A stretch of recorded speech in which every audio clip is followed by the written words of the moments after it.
honored to be with you today. I want to say congratulations to the National Council on Resistance in Iran and also the Iranian American community of Arizona. I join you here from Arizona.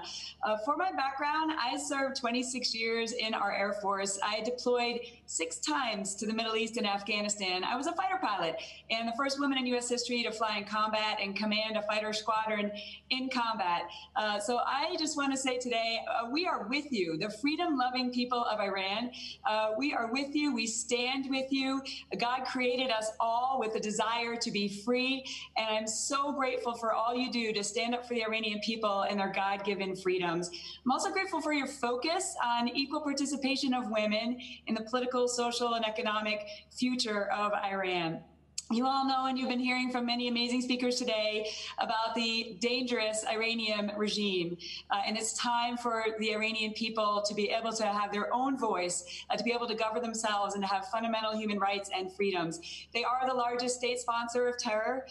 They have many hundreds of my fellow servicemen and women's blood on their hands through their proxy forces in Iraq and killing American servicemen and women. You know their nuclear ambitions and ballistic missiles and malevolence in the region and the dangerous nature that they are in the world, but also their authoritarian regime and the crackdown that it's had on human rights for the Iranian people and the imprisonment and the death of so many brave Iranians who have been standing up for their own basic freedoms and rights that everybody deserves.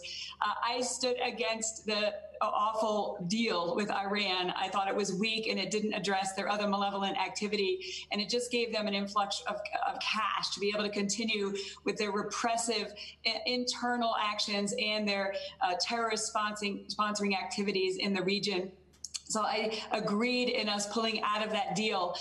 And the maximum pressure campaign that President Trump and his administration have been putting on Iran, we have shown that it's working. It's squeezing off their cash. They need cash in order to continue to have repression and oppression against the Iranian people and funding their terrorist activities and proxy wars around the region.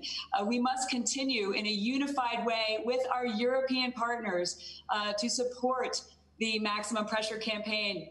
I know we have some European partners here today. We need you to stand with us and with the Iranian people. There needs not to be a wedge between us. We need to be unified in a maximum pressure campaign and the snapback of sanctions, and also to ensure that the arms embargo continues into the future. There needs to be pressure also on Russia and China. I'm deeply concerned about the reports, but it's not surprising, of China and continued engagement with the regime and the mullahs trying to somehow go around what the freedom-loving people of the world are trying to do to change the behavior of the totalitarian regime and provide more opportunities for the Iranian people. So China and Russia need to stop their activities and work with us to provide more opportunities for the people of Iran. And I finally just want to say, God bless you all. We stand with you. There are many actions in the United States Senate that I'm supporting and many others are supporting on both sides of the aisle to stand with the brave Iranian people.